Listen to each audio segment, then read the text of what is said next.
ምርጫ 2018 ትምህርት ሚኒስቴር በመጪው ግንቦት 24 ቀን 2018 ዓ.ም ከሚካሄደው ምርጫ ጋር በተያያዘ ለሁሉም ከፍተኛ ትምህርት ተቋማት ደብዳቤ መላኩን ከሚመለከታቸው አካላት አረጋግጧል።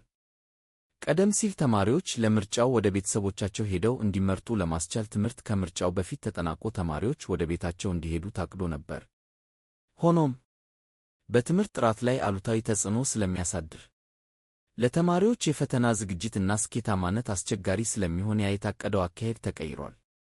በትምህርት ሚኒስቴር እና በብሔራዊ ምርጫ ቦርድ አመራሮች መካከል በተደረገ ስምምነት መሠረት ተማሪዎች ትምህርታቸውን ሳያቋርጡ እንዲቀጥሉ ተወስኗል።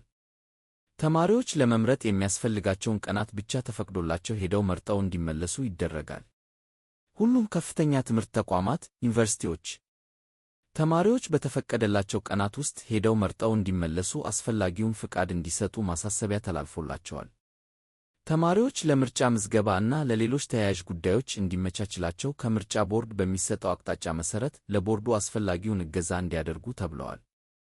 በአጠቃላይ በትምህርት ሚኒስትሩ ብርሃኑ ነጋ ተፈርሞ ለሁሉም ተቋማት በተላከውና ትክክለኝነቱን ባረጋገጥነው በዚህ ደብዳቤ ከምርጫው ጋር ከተያያዘ የዩኒቨርሲቲ ተማሪዎች ትምህርታቸውን ሙሉ በሙሉ አቋርጠው ወደ ቤት አይሄዱም፣ ይልቁንም ለመምረጥ የሚያስፈልጋቸውን የተወሰኑ ቀናት ፍቃድ አግኝተው ምርጫ መርጠው እንዲመለሱ ተወስኗል። የካቲት 19 ቀን 2018